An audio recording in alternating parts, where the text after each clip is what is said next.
আসসালামু আলাইকুম। ষষ্ঠ শ্রেণীর শিক্ষার্থী বন্ধুরা, তোমাদেরকে আমি দেখাবো অনুশীলনী 1.2। 1.2 দেখো, এই 1.2 এর 1 নম্বরে আছে 30 থেকে 70 পর্যন্ত মৌলিক সংখ্যাগুলো লেখো। দেখো আমি তোমাদেরকে দেখা দিচ্ছি। 30 থেকে 70 পর্যন্ত মৌলিক সংখ্যা, তাই না? তাহলে কে আছে? দেখো 31, এটা মৌলিক সংখ্যা, কারণ এটাকে 1 এবং 31 ছাড়া অন্য কোনো সংখ্যাতে ভাগ করা যায় না। অর্থাৎ মৌলিক সংখ্যার গুণনীয়ক কয়টি? দুটি, 1 এবং ওই সংখ্যা। তারপর কি আছে? 32টা, 33টা, 34টা, 35টা, 36, 37, ঠিক আছে। তারপরে 40 না 41, 42 না 43, 43, তারপরে 47, ঠিক আছে। 49 না 40 না 51 না, তারপরে কে? 52, 53, হ্যাঁ 53, তারপরে হচ্ছে 54, 55, 56, 57, 58, 59, 59, 61, তাই না? 62, 63, 64, 65, 66, 67। দেখো 1 থেকে 70 পর্যন্ত এই কটা মৌলিক সংখ্যা আছে, ঠিক আছে। এটা আমরা দেখলাম। এখন আমরা দেখাবো 2 নম্বর। 2 নম্বরে বলছে এখানে কিছু সংখ্যা দেওয়া আছে, না সহমৌলিক কিনা, তাই না? তাহলে কিভাবে আমরা সহমৌলিক বুঝবো? দেখো কতে বলেছে এরকম যে 27,54। দেখো এটার উৎপাদক বের করে দেখো, ঠিক আছে। তাহলে 9, 3 9 27, 6 9 54। অতএব সংখ্যা দুটি সহমৌলিক নয়। অর্থাৎ যদি কোনো উৎপাদক বের হয় তাহলে সে সহমৌলিক না, যদি এক ছাড়া অন্য যেটাই বের হোক সেটা সহমৌলিক নয়। এখন আমরা খ দেখি, দেখি এক এক করে দেখি খ সহমৌলিক কিনা, ঠিক আছে। তোমার দেখো খতে আছে 63,91। দেখো তো 7 ভাগ করতে পারে কিনা? 7 নং 63, 7 একে 7, তাই না? 3, হ্যাঁ অবশ্যই। অতএব সংখ্যা দুটি সহমৌলিক মৌলিক নয়। ওকে, এবার দেখো গ দেখি আমরা। গতে কত আছে? 189,210। দেখো তো এর কোনো উৎপাদক বের করা যায় কিনা। আচ্ছা ঘটাও দেখে নেই আমরা এর সাথে। ঘতে কত আছে? 52,97। দেখে ভাগ করা যায়? তোমার 97, 189,210 কে ভাগ করতে পারে?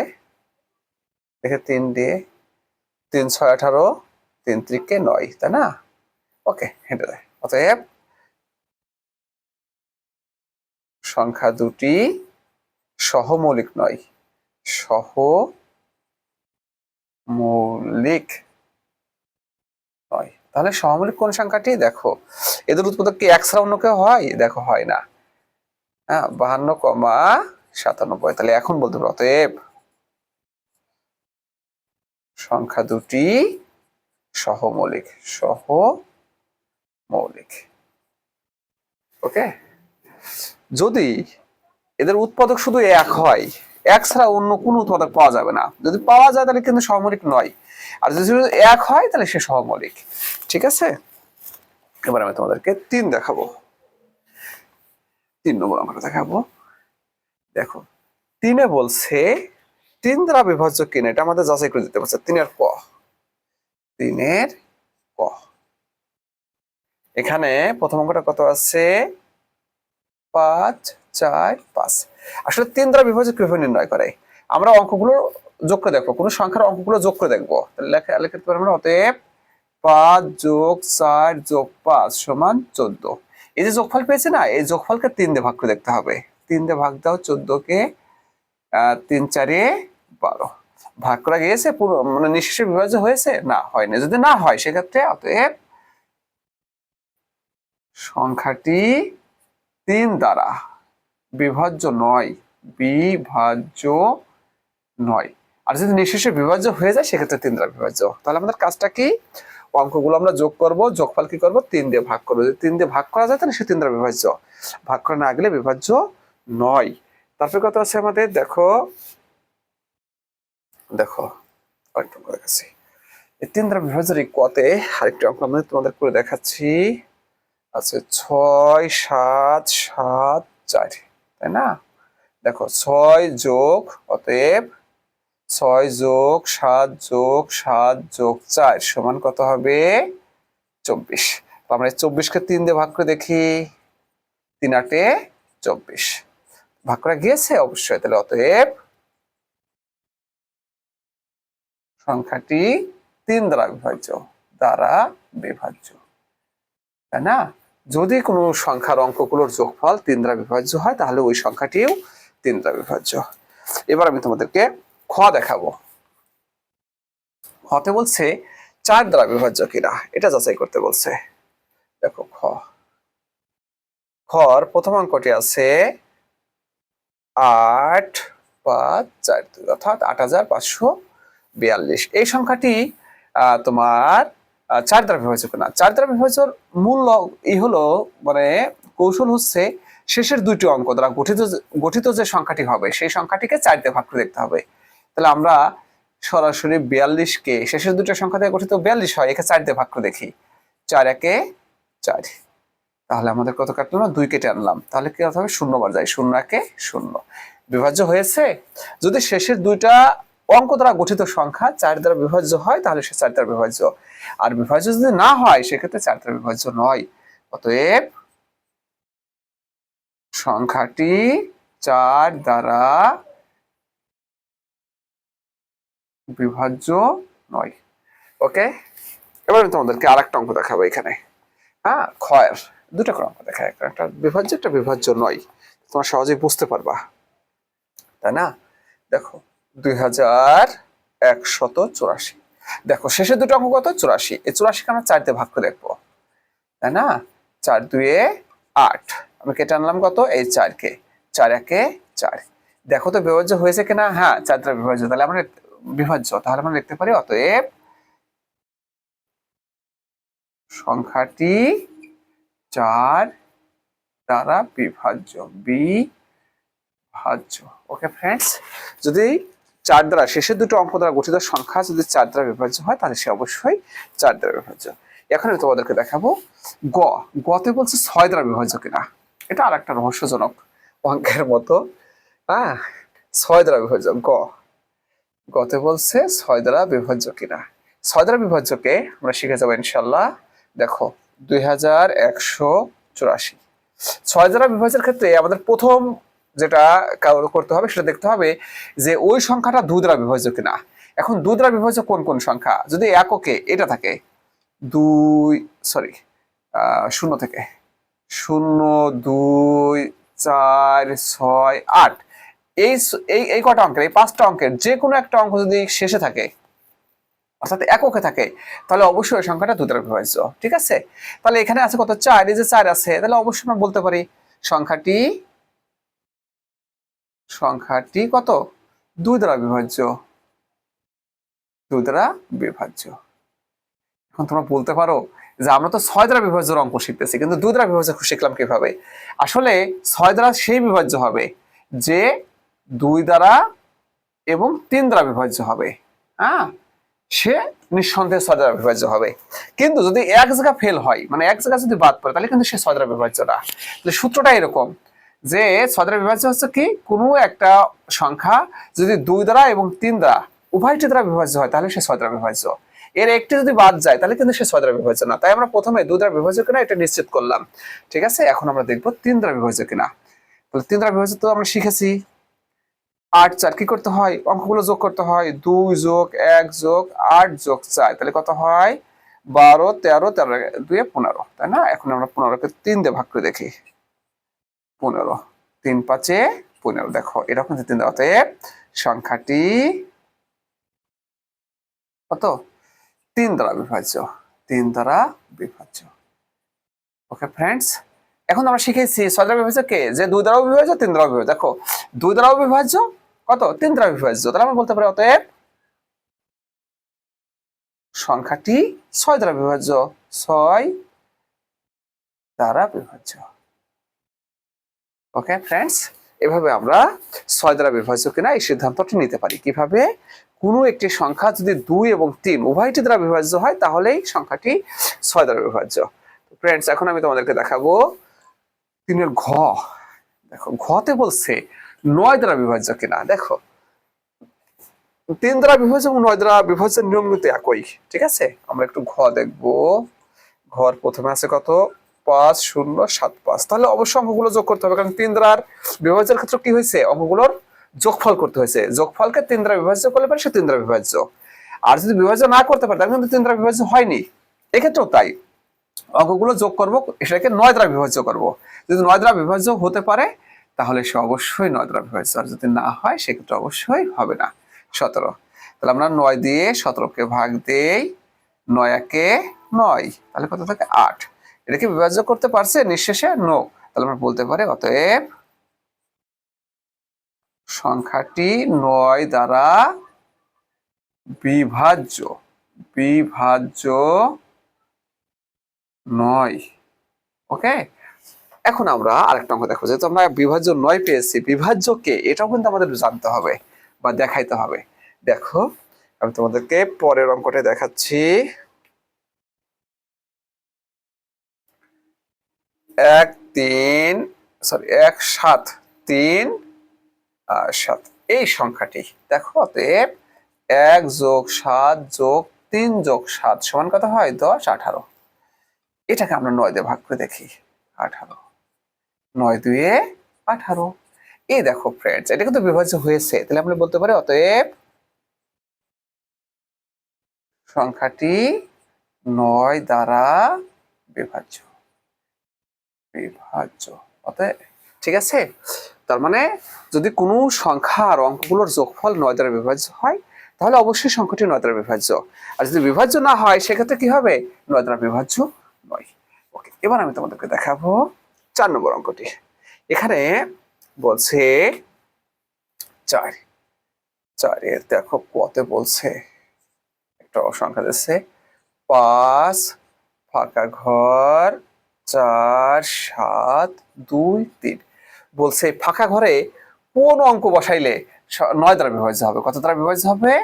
9 দ্বারা বিভাজ্য হবে। এখন কিছুক্ষণ আগে তো আমরা 9 দ্বারা বিভাজ্য শিখেছি, তারপর অঙ্কগুলোর যোগফল যদি 9 দ্বারা বিভাজ্য হয় তাহলে সংখ্যাটি 9 দ্বারা বিভাজ্য। কিন্তু ফাঁকা ঘরের অঙ্কটা কিন্তু আমাদের বাদ রাখছে। তারপর আমরা কি ফাঁকা ঘর বাদে আমরা অঙ্কগুলো যোগ করে দেখি কি ঘটনা ঘটে, যেহেতু আমাদের এই 9 দ্বারা বিভাজ্য কিনা এটা যাচাই করতে হবে। আমরা করে দেখি। অতএব 5 যোগ 4 যোগ 7 যোগ 2 যোগ 3, তাহলে কত হয়? 9, 9 আর 7 16, 16 17 18, 18 আর 3 21। এখন দেখো বন্ধুরা, 9 এর আমরা গুণিতক বের করে দেখি। 9 কাকে কি ভাগ করতে পারে? 9 কে পারে, 18 কে পারে, 27 কে পারে, তারপরে 36, তাই না, 45, এদেরকে ভাগ করতে পারে। তাহলে দেখো যেহেতু এটা 21, এই দুটো তো প্রশ্নই ওঠে না, এটা তো একদম এর ছোট, এই সংখ্যাটি ছোট। তাহলে সামনে যাওয়ার সুযোগ আছে কার? কারণ এখানে যদি আমরা একটা শূন্যও নেই, খেয়াল করো, তাহলে কিন্তু যোগফল 21 হয়, যা এই দুটাকে কি করে? অতিক্রম করে। তার মানে এই দুটো হবে না, আমাদের যাইতে হবে এইখানে, এইখানে যাইতে হবে কমপক্ষে, তাই না? তাহলে আমরা বলতে পারি কি 9 দ্বারা বিভাজ্য, দ্বারা বিভাজ্য, বিভাজ্য 21 এর নিকটতম সংখ্যা। 21 এর নিকটতম সংখ্যা কত? এই 27। ঠিক আছে, অতএব ফাঁকা ঘর এ বসবে কত? 27 বিয়োগ 21 সমান 6।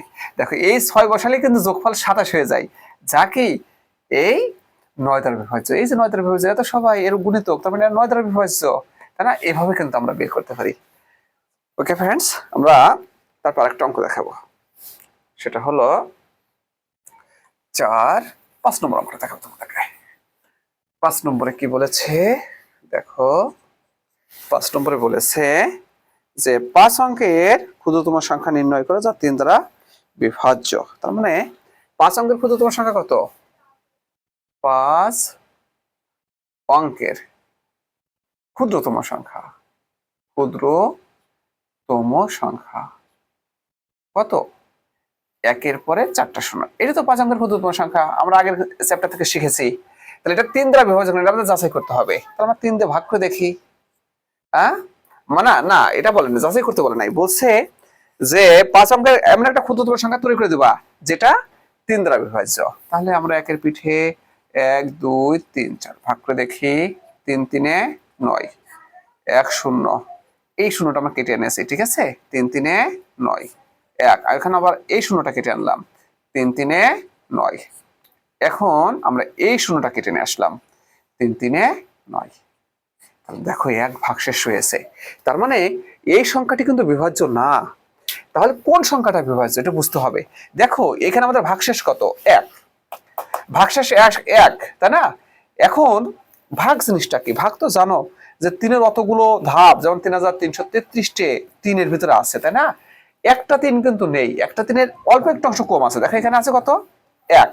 এখানে যদি 3 থাকতো তাহলে কিন্তু 3 3কে একবার ভাগ করতে পারতো, তাই না? তাহলে এখানে কম কতটুকু আছে? 2 কম আছে। কারণ দেখো 3 বিয়োগ 1 সমান 2। এই 2 যদি এই সংখ্যার ভিতরে থাকতো তাহলে কিন্তু এটা এখানে একটা 3 পেতাম আমরা, যে 3 এটাকে ভাগ করতে পারতো, 3 3কে ভাগ করতে পারতো। তাহলে আমরা কি বলবো? অতএব সংখ্যাটি কত? দেখো 1, এটা যোগ কত? 3 বিয়োগ 1 কত হবে? 3 বিয়োগ 1 এটা হবে। কারণ কি এতটুকু কম ছিল এই সংখ্যার ভিতরে, যেটা আমরা এই বের করে এর ভিতরে ঢুকাই দিয়েছি। ঢুকাই দেবো নাকি যোগ করে দেওয়া? তাহলে কত? 1 0 0 0 যোগ 2 কত হবে? 1 0 0 2। এই সংখ্যাটি কত? 3 দ্বারা বিভাজ্য। ঠিক আছে, এখন আমি তোমাদেরকে দেখাবো 6 নম্বর অঙ্কটা। দেখো 6 নম্বরটা। 6 নম্বর কি বলছে? 7 অঙ্কের বৃহত্তম সংখ্যা যা 6 দ্বারা বিভাজ্য। দেখো তাহলে 7 অঙ্কের বৃহত্তম সংখ্যা কত? 7টা নয়। 2 3 4 5 6 7। এটা 6 দ্বারা বিভাজ্য কেন? তাহলে আমরা 6 দিয়ে ভাগ করে দেখি। 1 2 3 4 5 6 7, তাই না? দেখি 6 একে 6, 3 আমি কেটে আনলাম, 9 6 6 36, 3 আমি কেটে আনলাম, এই 3 এই 9 কে, সরি এই 9 কে 6 6 36 কত? 3 আমি কেটে আনলাম, এই 9 কে 6 6 36, 3 আমি কেটে আনলাম, দেখো এই 9 কে 6 6 36। এখন দেখো 3 আমি কেটে আনলাম এই 9টাকে 6 6 36, 3 আমি কেটে আনলাম এই 9 কে 6 6 36। ওকে ফ্রেন্ডস, দেখো সর্বশেষ ভাগশেষ কত? 3 থাকে। এখন দেখো এই সংখ্যাটা বিভাজ্য হওয়ার জন্য বাধা কে? এই 3। তাহলে যদি আমরা এই সংখ্যা থেকে 3কে বের করে দেই তাহলে কিন্তু সংখ্যাটা একটা বিভাজ্য সংখ্যায় পেয়ে যাব, যা 7 অঙ্কের সেই আমাদের কাঙ্ক্ষিত যে সংখ্যা সেই সংখ্যাটা পেয়ে যাব। আগে আমরা যোগ করেছিলাম, আগের অঙ্ক কেন যোগ করেছিলাম? কারণ কি আগের অঙ্ক তো ক্ষুদ্রতম সংখ্যা ছিল, সেখানে যদি আমরা বিয়োগ করতাম তাহলে কি হতো? অঙ্ক কিন্তু কমে আসতো। ছিল হলো কত? 5 অঙ্কের, সেটা কিন্তু 4 অঙ্ক হয়ে যেত। যখন আমরা সেখানে মানে বাদ না দিয়ে তার ভিতরে ঢোকানোর একটা ব্যবস্থা করেছিলাম, কিন্তু এখানে কিন্তু আমরা বাদ দিলেই হয়ে যাবে। কারণ এখানে একটা 3 যদি আমরা বাদ দিয়ে দিই এই সংখ্যা থেকে, তাহলে তো সে 3 দ্বারা বিভাজ্য হতো, কারণ এই 3-এর কারণে এটা বিভাজ্য হয় নাই। অতএব সংখ্যাটি কত হবে? 2 3 4 5 6 7 বিয়োগ 3। তাহলে কত হবে? 1 2 3 4 5 6, এখানে 6 হবে। ঠিক আছে, এটাই আমাদের সেই কাঙ্ক্ষিত সংখ্যা। ওকে ফ্রেন্ডস, তারপরে আমরা দেখব সর্বশেষ 7 নম্বর অঙ্কটা দেখব। দেখো 7-এ বলছে কিছু অঙ্ক দেওয়া আছে, এই অঙ্কগুলো দ্বারা ব্যবহৃত বৃহত্তম সংখ্যা 4 এবং 5 দ্বারা বিভাজ্য কিনা নির্ণয় করতে বলছে। ভালো কথা, আমরা তো জানি বৃহত্তম সংখ্যা কিভাবে তৈরি হয়। বৃহত্তম সংখ্যা তার মানে অঙ্কগুলোকে বড় থেকে ছোট ক্রমে সাজালেই বৃহত্তম সংখ্যা পাওয়া যায় কিন্তু, তাই না? তাহলে আমাদের কথা হবে 7 5 3 2 0।